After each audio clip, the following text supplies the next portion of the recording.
नमस्कार। अगले वीडियो में हम देखेंगे धनु लग्न सैजिटेरियस एसेंडेंट वालों के लिए नवंबर 2024 कैसा रहेगा। नंबर 9 आपके बर्थ चार्ट में जन्म कुंडली में यहाँ पे लिखा होगा। ये धनु लग्न की कुंडली है। वाहन योग बन रहा है। शुक्र का ट्रांजिट है 7 नवंबर से 1 दिसंबर तक। यानी 7 नवंबर से 1 दिसंबर तक या तो आप गाड़ी खरीदने का अगर प्लान कर रहे हैं तो ये शुभ टाइम है, बहुत अच्छा टाइम है 7 नवंबर से 1 दिसंबर। वैसे भी इस टाइम पे शुक्र लग्न में जब गोचर कर रहे हैं तो गाड़ी अगर आप ज़रूरी नहीं है कि हर साल आप जब भी शुक्र लग्न में आएंगे तो गाड़ी आप खरीदेंगे ही, लेकिन वाहन योग का मतलब ये होता है कि कहीं ना कहीं आपको किसी अच्छी गाड़ी में सवारी करने का या राइड लेने का मौका मिलेगा इन सम गुड कार। ये टाइम आपके लग्नेश छठे में है और वक्री है 9 अक्टूबर से 3 फरवरी तक। तो आप पर कर्ज करवा सकते हैं। बृहस्पति गुरु आपके लग्नेश छठे में कर्ज के स्थान में वक्री हो गए हैं। इसका मतलब है कि कहीं ना कहीं आपको कर्ज में ला सकते हैं। ये कर्ज देखिए, अगर बिज़नेस करने के लिए आप ले रहे हैं तो ये सूटेबल है। अगर लिमिट में लें, अपना कैलकुलेशन अपनी कर लें, क्योंकि बिज़नेस बहुत लोग पूछते हैं कि क्या मैं बिज़नेस कर सकता हूं या नहीं। तो सेकंड हाउस में जब जुपिटर जाते हैं किसी के गोचर के, दूसरे घर में, चौथे घर में और छठे घर में, इन तीनों घर से 10th हाउस को देखते हैं, या 10th हाउस में जब जुपिटर जाते हैं तो इन चारों घर से जुपिटर का ताल्लुक़ रहता है 10th हाउस से, कर्म स्थान पे। तो जिसमें छठा घर भी आता है, तो छठे घर में आप कर्ज लेकर के भी बिज़नेस स्टार्ट कर सकते हैं। ये आपके लिए फ़ायदाकारक रहेगा, क्योंकि जुपिटर की दृष्टि देखिए बृहस्पति की 1 2 3 4 5 पंचम दृष्टि पड़ रही है 10th हाउस पे। तो कर्ज लिमिट में लें। इस समय देखिए प्रोफेशन के लॉर्ड आपके 12th हाउस में हैं, तो जहाँ तक प्रोफेशन के लॉर्ड आपके काफ़ी टाइम तक 29 अक्टूबर से 4 जनवरी तक, तो इमीडिएट रिजल्ट्स तो नहीं मिलेंगे, लेकिन बिज़नेस लॉन्ग टर्म के लिए किया जाता है। तो जब तक आपके कर्म स्थान के स्वामी बुध आपके 12th हाउस में हैं 29 अक्टूबर से 4 जनवरी तक, और बीच में वक्री भी हो रहे हैं 26 नवंबर से 16 दिसंबर, तो खर्च काफ़ी बढ़ाएंगे, आप पर कर्ज कराएंगे, लाएंगे। लोन की प्लानिंग कर रहे हैं, जो लोग लोन लेना चाहते हैं उनके लिए ये फेवरेबल टाइम है। बट ऑफ कोर्स कर्ज लेना एक लिमिट में ही लेना चाहिए जिसको आप रिपे कर सकें। Don't make changes in financial portfolio. Financial portfolio देखिए कुछ भी है तो बृहस्पति को हम लोग कहीं ना कहीं फाइनेंस मिनिस्टर हैं प्लैनेट्स में, तो जब भी फाइनेंस की स्टडी करते हैं कि आपके धन की या इनफ्लो की, दोनों ही केस में हम जुपिटर को ज़रूर देखते हैं।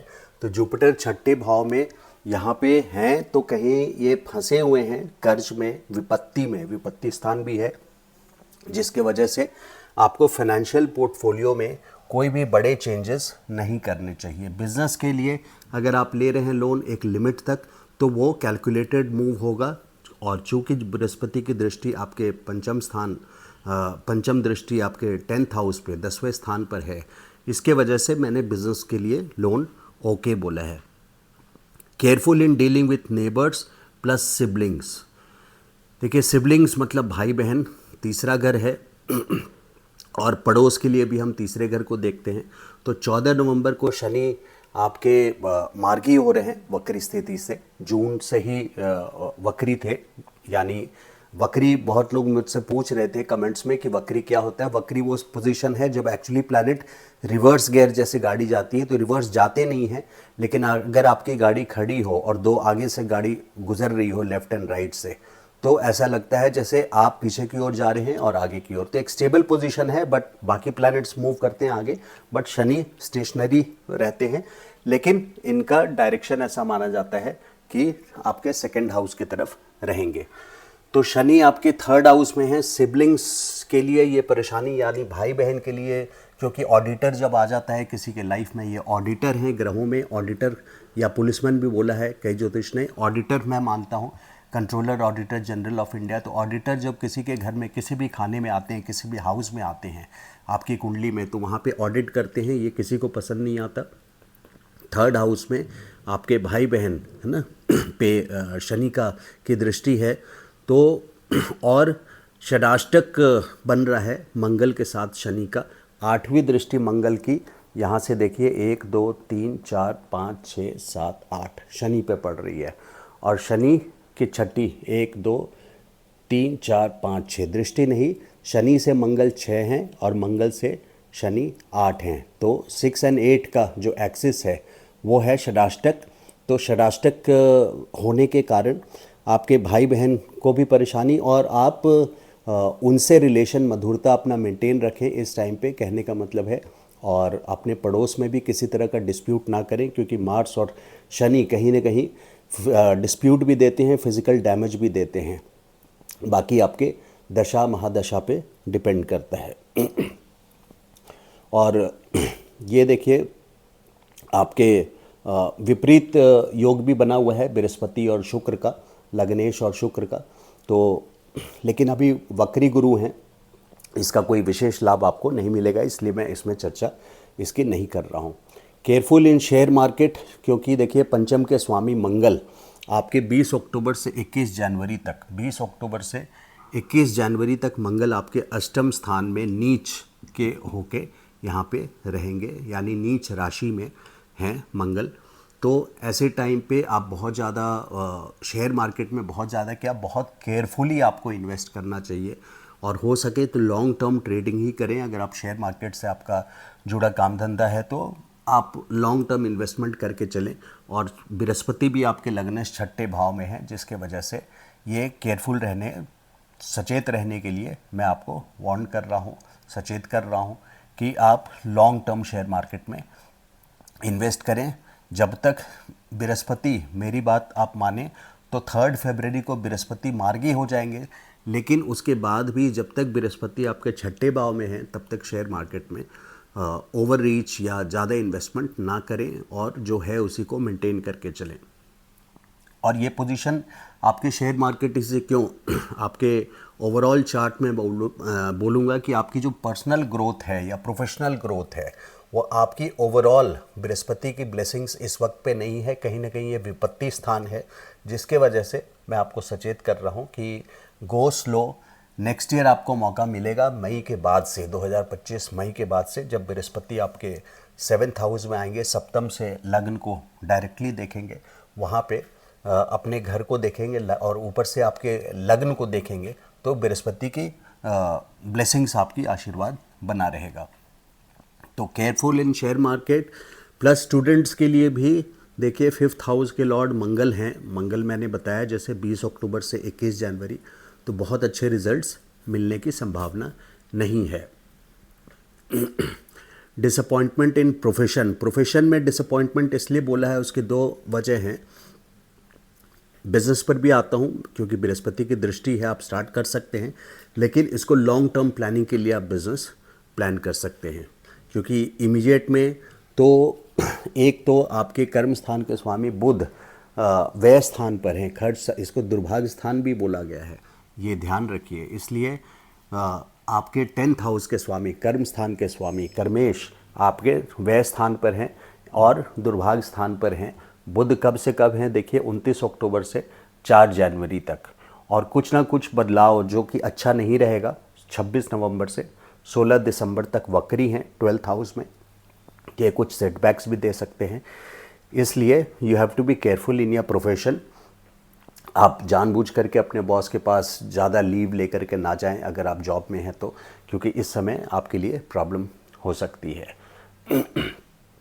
या अपने बिज़नेस को आप ज़्यादा फैलाने के लिए, क्योंकि फेस्टिवल सीज़न दिवाली के साथ शुरू हो जाता है और उसके बाद मार्च तक तो काफ़ी फेस्टिवल्स आते हैं, तो ये बूम टाइम होता है इंडिया की इकॉनमी का। लेकिन इस बूम टाइम में आप बहुत ज़्यादा एक्सपेंशन के लिए इन्वेस्टमेंट अपने बिजनेस में ना करें, क्योंकि आपके कर्म स्थान के स्वामी 12वें स्थान में गए हैं और लग्नेश भी 6ठे स्थान में है। तो डिसअपॉइंटमेंट इन प्रोफेशन। दूसरी बड़ी वजह यह है कि केतु आपके 10th हाउस में है, प्रोफेशन के हाउस में, आप बिजनेस में हो या जॉब में हो। केतु कहीं ना कहीं स्पिरिचुअल लेसन टीच करता है, आपको मटेरियल गेन नहीं देता। मटेरियल मतलब भौतिक सुख, दुनिया से रिलेटेड जो सुख होता है, या कर्म जिसके लिए आप करते हैं इनकम के लिए, तो इनकम में बिलीव नहीं करता केतु। केतु धन में बिलीव नहीं करता, केतु स्पिरिचुअल धन में बिलीव करता है, वो स्पिरिचुअल को ही धन मानता है, जिस वजह से केतु की पोजीशन यहाँ पे अगले साल मई 2025 तक है। तो गो स्लो है ना, टिल मई 2025। और बृहस्पति भी आपकी राशि बदल लेंगे अगले साल मई में, इसलिए go slow till frequency match with spouse. शुक्र की दृष्टि है, शुक्र की दृष्टि आपकी 7 नवंबर से 1 दिसंबर तक है, तो लगभग 23 दिन, पूरा ही 23-24 दिन शुक्र की दृष्टि आपके 7th हाउस पे है। 7th हाउस पब्लिक रिकग्निशन और आपके स्पाउस के साथ यानी पति या पत्नी, और तीसरा है बिजनेस पार्टनर। तो इनमें मधुर संबंध रखेंगे, शुक्र की दृष्टि है। शुक्र का लग्न में होना अपने आप में ये बताता है कि आप किसी न किसी इवेंट में, फंक्शंस में, पार्टीज़ में आप जाएंगे। जब तक शुक्र आपके लग्न में है तो आपको इनविटेशन आ सकती हैं कई जगह से 7 नवंबर से 1 दिसंबर के बीच में। तो एक इन्जॉयमेंट और लग्जरी शुक्र प्रदान करते हैं। तो 7 नवंबर से 1 दिसंबर तक आपके लिए एक कंफर्टेबल और इन्जॉयमेंट का टाइम बना रहेगा। Good to deal with government till 15 November. देखिए सूर्य आपके भाग्योदय स्थान के स्वामी भी हैं, 9th हाउस के लॉर्ड, और 11th में गए हैं, ये कि जो कि बहुत अच्छी बात है। लेकिन ये हैं आपके तुला में 17 अक्टूबर से 15 नवंबर तक।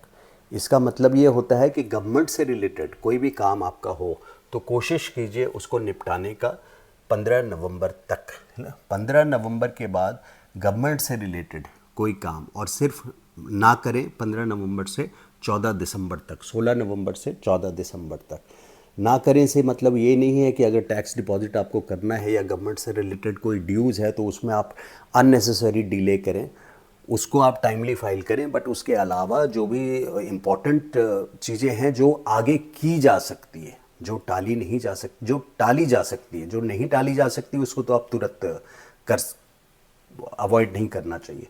लेकिन जो चीज़ें जैसे कोर्ट केस है, कोर्ट का डेट है, आप उसको अगला डेट ले सकते हैं। तो ऐसे में 16 नवंबर से 14 दिसंबर का डेट आप अवॉइड करें। और good time for foreign trips. चौथे भाव में आपके राहु आए हुए हैं, तो चौथे भाव में राहु यहाँ घर से दूर, जिसके जन्म कुंडली में राहु 4th हाउस में होते हैं, तो कई फैक्टर्स हम लोग देखते हैं फॉरेन ट्रिप्स के लिए, है ना, बाहर जाने के लिए, जिसमें से घर से दूर करने में राहु एक ऐसे छाया ग्रह हैं जिसको ग्रह की पोजीशन मानी गई है, दी गई है ज्योतिष में, छाया, जो अल्टीमेटली किसी के भी पर्सन के वीज़ा पे साइन करते हैं राहु। तो राहु का बहुत इंपॉर्टेंट रोल है फॉरेन ट्रिप्स कराने में। तो यहाँ पे फॉरेन ट्रिप से पॉसिबिलिटी आ जाती है। प्लस कर्म स्थान के स्वामी भी आपके 12th हाउस में गए हैं, ये भी रिलेशन रख रहे हैं फॉरेन ट्रिप्स से। जब तक ये बुध हैं 29 अक्टूबर से 4 जनवरी तक, तो फॉरेन ट्रिप्स की संभावना और बढ़ जाती है रिलेटेड टू वर्क। उसके अलावा भी जब राहु जब तक अगले साल मई 2025 तक यहाँ पर हैं तो फॉरेन ट्रिप्स आपका हो सकता है। बट ओल्ड एज की प्लानिंग में आप कमी नहीं रखिएगा, क्योंकि ओल्ड एज 4th हाउस से देखते हैं, और ओल्ड एज में कहीं ना कहीं आपकी प्लानिंग माया या इल्यूजन करके राहु भटका सकते हैं। तो be careful in your planning for old age till May 2025।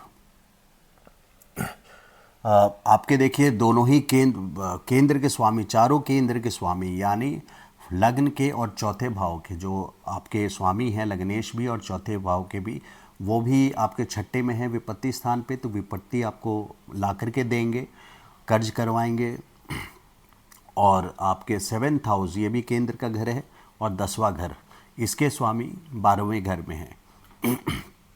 और एक त्रिकोण के स्वामी मंगल आपके अष्टम स्थान पर हैं। तो 6, 8, 12 तीनों ही घर एक्टिव हैं। आप बी केयरफुल ऑफ डिजीज़ेस, किसी तरह के सिम्टम्स आते हैं, हेल्थ से रिलेटेड प्रॉब्लम अगर आपको आता है तो उसको अवॉइड ना करें, टाइमली एड्रेस करें। धनु वाले होते कैसे हैं? धनु वाले बहुत टारगेट ओरिएंटेड होते हैं, उनके लाइफ में वैल्यूज़ होता है, क्योंकि बृहस्पति की राशि है, काफ़ी टारगेट ओरिएंटेड पीपल होते हैं और अपने लाइफ में वैल्यूज़ रखते हैं, ज्ञान के पीछे वो रहते हैं।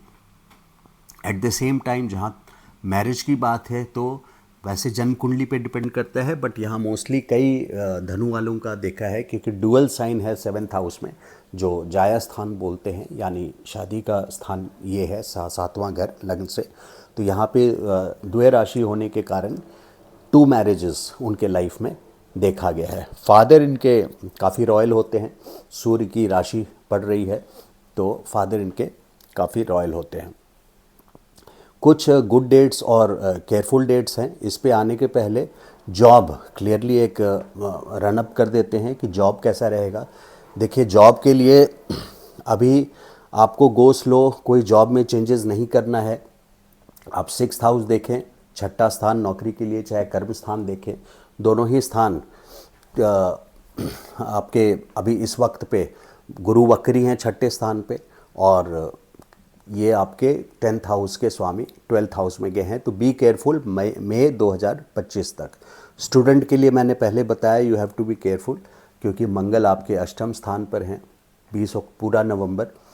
हेल्थ के लिए कंसर्न मैंने आपको बताया है, क्योंकि 6, 8, 12 तीनों घर एक्टिव हैं। और शादी के लिए ये बताया है कि इस वक्त शादी का योग तो नहीं बन रहा, और उसको अवॉइड करें। हो सके जो लोग शादी के लिए वेट कर रहे हैं, नेक्स्ट ईयर 2025 जून से लेकर के 2026 मई तक का एक पोजीशन आता है जब बृहस्पति 7वें घर से गोचर करेंगे, तो शादी होने की पूरी संभावना है, और वो बृहस्पति की ब्लेसिंग्स के साथ होंगी। तो कुछ good dates and bad dates हैं। तो गुड डेट्स में आपके आते हैं 6 नवंबर, चंद्रमा पे आधारित रहता है, पूर्वाषाढ़ नक्षत्र में है। उस समय मून चंद्रमा आपके लग्न में है, और वो भी लग्न शुक्र के साथ है, तो आकर्षण योग भी यहाँ बना रहा है। और चंद्रमा और शुक्र दोनों साथ होने के कारण आप ये डेट नोट कर सकते हैं। क्वाइट पॉसिबल है कि कई लोग देखेंगे, इसको मैच करेंगे कि इस समय कोई इवेंट हो रहा है 6 नवंबर को, कोई सेलिब्रेशन, बर्थडे पार्टी, कहीं से इनविटेशन, इस तरह की कोई इवेंट होगी। और अगर नहीं भी होती है तो you will be very comfortable. ये दिन आपके लिए काफ़ी कंफर्टेबल रहेगा। 15 नवंबर को भरनी में है आपके चंद्रमा, तो भरनी नक्षत्र आपका मेष में आ जाता है। और नवंबर 16 रोहिणी नक्षत्र अपने ही नक्षत्र में है, वृषभ में। क्योंकि नक्षत्र अच्छा है, 6ठा घर जरूर है, लेकिन नक्षत्र अच्छा है, इसलिए ये गुड डेट्स बहुत देख करके निकाले गए हैं। 19 नवंबर पुनर्वसु 8वें में हैं जरूर, लेकिन पुनर्वसु नक्षत्र अपने आप में बृहस्पति का नक्षत्र है, जिसके वजह से चंद्रमा का गोचर वहाँ पे बहुत अच्छा माना गया है आपके लिए। नवंबर 19 भी सूटेबल है। और नवंबर 23 पूर्व फागुनी शुक्र के नक्षत्र हैं, तो चंद्रमा का गोचर आपके वैसे भी भागोदय स्थान है। तो ये डेट्स आपके लिए अच्छे डेट्स हैं। जो केयरफुल डेट्स हैं वो है नवंबर 4, नवंबर 5, नवंबर 14, नवंबर 18 और नवंबर 22। ये ज़्यादातर तो केतु के नक्षत्र हैं। इसके अलावा एक राहु के नक्षत्र हैं, जैसे आर्द्रा है फॉर एग्जांपल। आर्द्रा जो नक्षत्र हैं ये आपके मिथुन राशि में पड़ते हैं, 7th हाउस में बेशक चंद्रमा है। बाकी वीडियोस में आप देखते होंगे कि इसको अच्छा घर कुछ ज्योतिष लेते हैं, लेकिन चूंकि आर्द्रा के देव हो हैं रुद्र यानी शिव का वो रूप जो आंधी तूफान विनाशकारी, इसलिए आपको केयरफुल रहना है। बल्कि आप केयरफुल डेट्स को नोट कर लें और अपने लाइफ साइकिल से इसको मैच करें कि ये मैच करता है कि नहीं, और मुझे कमेंट सेक्शन में ज़रूर डालें। आप मुझसे परामर्श कंसल्टेशन ले सकते हैं। कृपया कॉल ना करें, व्हाट्सअप मैसेज मुझे डालें। मेरा नंबर है 9810844912। अगर मेरा वीडियो अच्छा लगा तो लाइक ज़रूर कीजिए and subscribe to my channel. Thank you so much. नमस्कार।